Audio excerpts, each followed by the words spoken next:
श्री गणेशाय नमः. श्री महालक्ष्मी देवे नमः. ओम श्री क्लूम ओम धनद धनदेह माम. ओम धनदाय नमस्तुभ्यं निधि पद्माधि पाय च.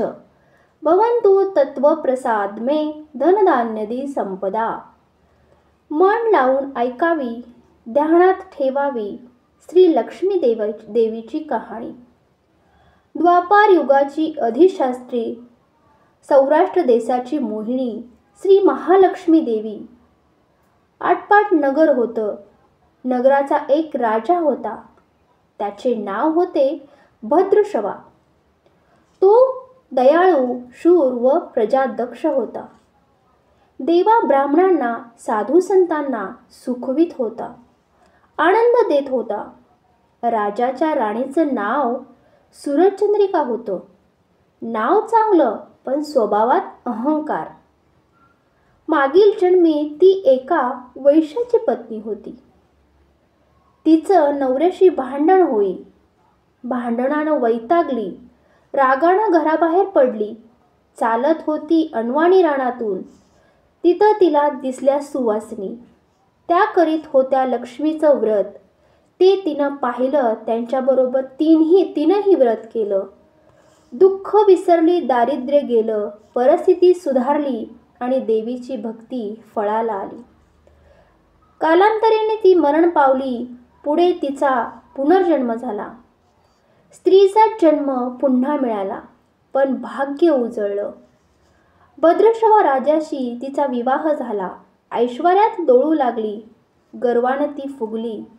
गरिबांना विसरली. तोरा ताठांना फुगली. दास दासींवर रागवली. एकदा काय झालं, देवीच्याही मनात आलं की राणीला आपण भेटावं, मागच्या जन्मीची आठवण द्यावी, ओळखती की नाही हे बघावं. राणी राजवाड्यात सुखाने राहत होती. राजाही कौतुक करी, तिचे लाड पुरवी. त्या दोघांना पुढे 7 पुत्र आणि 1 कन्या झाली. कन्येचं नाव होतं शांबाला. एके दिवशी काय झालं, देवीनं म्हातारीचं रूप घेतलं. फाटकं वस्त्र नेसली, माथी मळकट फासला, हाती काठी घेतली. काठी टेकीत राणीला भेटायला आली. तिनं आरोळी दिली. अरे, आहे का घरात कुणी घास देईल का? दासी बाहेर आली. म्हातारी दारात दिसली. तिनं विचारलं, कोण ग तू? आलीस कुठून? काय काम काढलं आहे? तुझं नाव काय? गाव कोणतं? तुला हवंय काय? मधून खोकत हळू आवाजात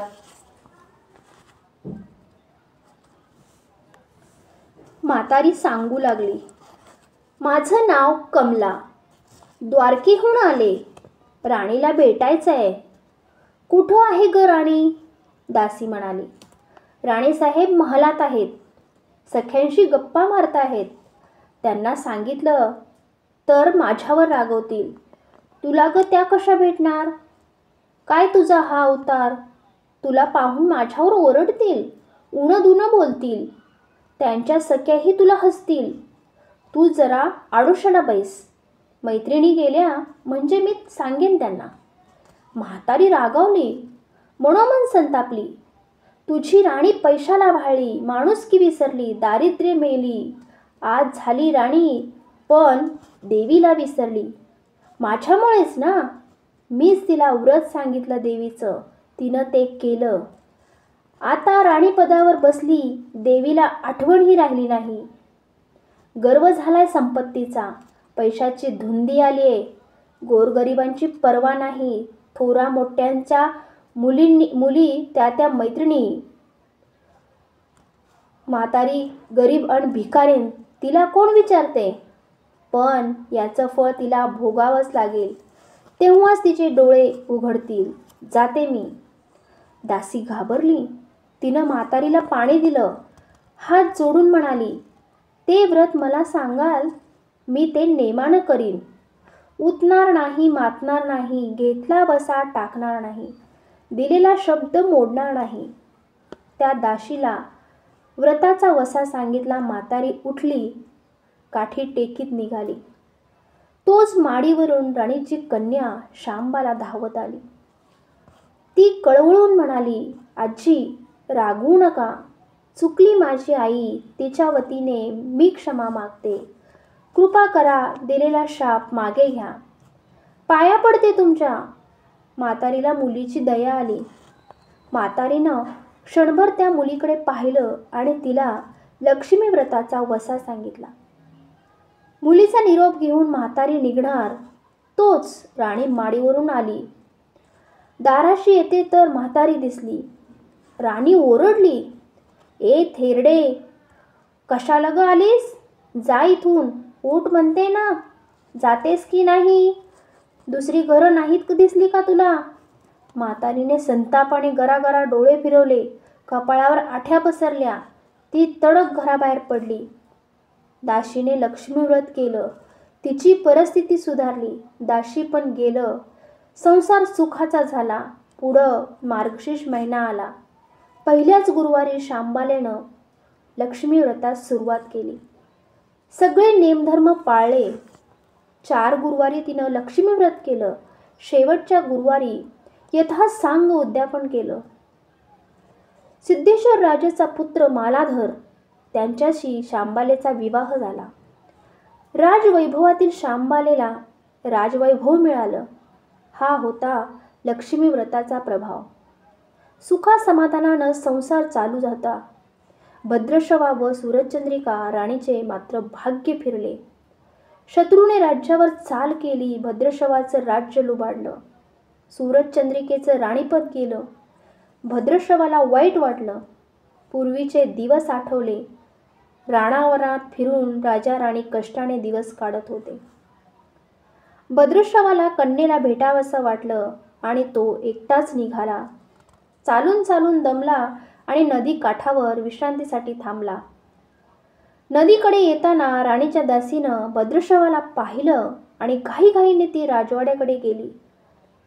राजाला सांगितलं, मालाधारानं माणसं पाठवली. आणायला रथ पाठवला. सासऱ्यांना घरी आणलं. सन्मानानं नवी वस्त्र व कंठीहार दिला. शांबाला वडिलांची काळजी घेत होती. काही दिवसांनी राजाला वाटलं आता परत जावं. जावयाला तसं त्यानं सांगितलं. मुलीचा निरोप घेतला. जावयानं मोहरा भरलेला हंडा नोकराकडे देऊन राजासोबत पाठवलं.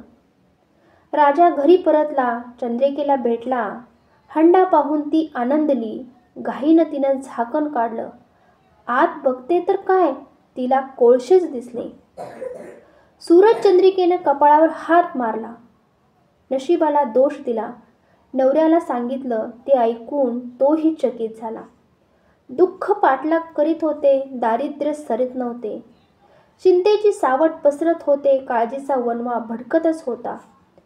सूरजचंद्रिकेचा एक एक दिवस दुःखाचा जात होता. एके दिवशी तिला मुलाला भेटावं, डोळे भरून पाहावं वाटलं.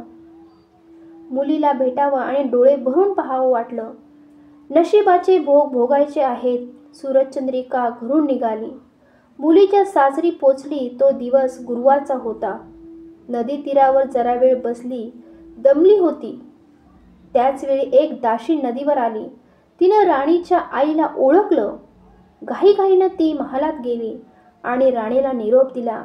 तुमची आई आलीये. नदी किनारी बसलीये. खूप दमलेली दिसली. तिला आणायला कुणीतरी पाठवा. शांबालेनं सारथ्यासोबत रथ आणि नदीकाठी पाठवला. आईला घेऊन यायला सांगितलं. आई रथात बसून महालात आली. आईला बघताच शांबालेनं आनंदाने मिठी मारली. मुलीचं वैभव पाहून तिचं मन तृप्त झालं. तोंडून शब्द फुटेना. आईने स्नान केलं. मुलीनं तिला पैठणी दिली. सोन्या मोत्यांचे दागिने दिले. आईचं रूप अधिकच खुललं. दुपारची वेळ झाली. शांबालेनं भक्तिभावानं लक्ष्मीची पूजा केली. आरती झाली. धूप दिवांचा वास दरवळला आणि शांबालेचा कडकडीत उपवास होता. भोजनाची तयारी झाली. तिनं आईला जेवायला बोलावलं. सूरजचंद्रिका पाटावर येऊन बसली, पण ती एकदम शांत होती. तिला मागचा जन्म आठवला. लक्ष्मी देवीच्या कृपेने या जन्मी ती राणी झाली होती. ती म्हणाली, श्यामा, मी देखील तुझ्यासोबत उपवासच करीन. शांबाला म्हणाली, ठीक आहे. मार्गशीर्ष महिना होता. मुलीनं 4ही गुरुवारी व्रत केलं. ते आईनं पाहिलं.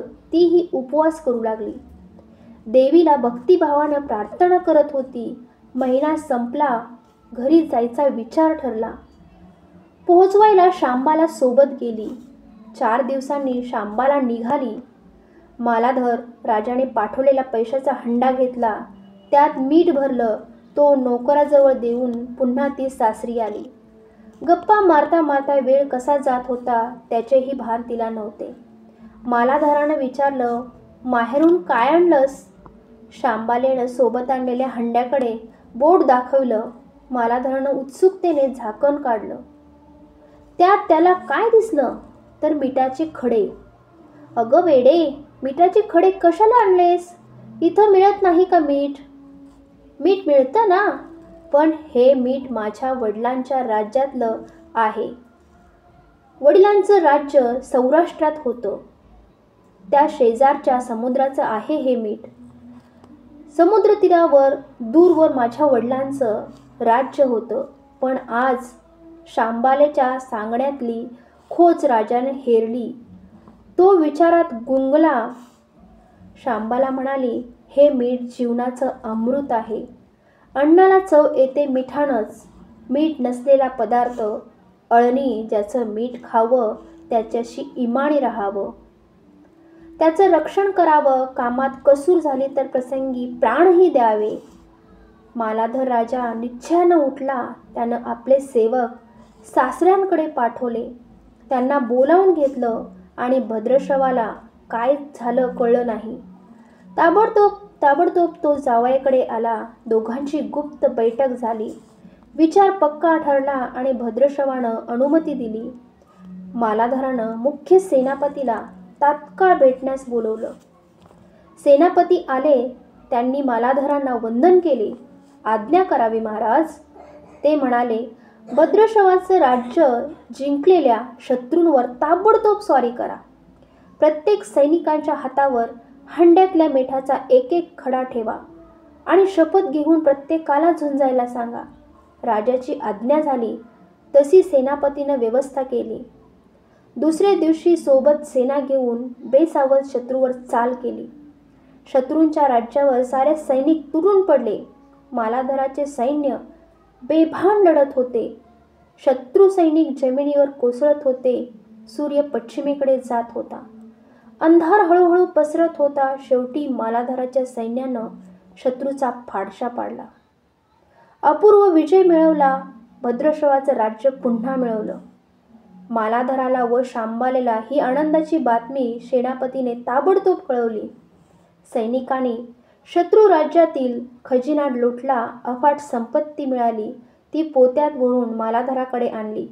त्यात सोन्याच्या मोहरा, बरीच नाणी होती आणि शस्त्रांचा साठाही होता. मालाधारानं भद्रश्रवास सूरजचंद्रिका राणीस घेऊन यायला सांगितले. ती आल्यावर घरात आनंद उधाण आलं. तो होता गुरुवार. शांबालेनं लक्ष्मी व्रताची पूजा केली. आरती झाली. धूप दिवांचा सुगंध दरवळला. तिनं व तिच्या आईनं उपवास केला. रात्री देवीची आरती झाली. देवीला नैवेद्य दाखवून सर्वांनी पंचपक्वान्नाचं जेवण केलं. मार्गशीर्ष महिन्यातला हा शेवटचा गुरुवार. लक्ष्मी व्रताचा शेवटचा दिवस. मंगल मुहूर्ताचा दिवस. मालाधरानं भद्रश्रवाचं राज्य त्यांच्या स्वाधीन केलं. त्यानं या व्रताची सांगता झाली. राजा राणी सौराष्ट्रात आले. सूरजचंद्रिकेने पुन्हा लक्ष्मी व्रताचा वसा घेतला. तो आजन्म पाळला. घराची स्थिती सुधारली. राजाचे 7 पुत्र दूर देशाहून अचानक घरी परत आले. त्यांना पाहून आईवडिलांना आनंद झाला. या व्रतामुळे राजा राणी सुखी झाले. दुःखाचे वादळ सरले. अशी 60 उत्तराची कहाणी 5 उत्तरी सुफळ आणि संपूर्ण. सर्वांनी देवींना वंदन करावं. त्यांचं घर सदैव आनंदित राहावे अशी देवी लक्ष्मीला प्रार्थना करावी.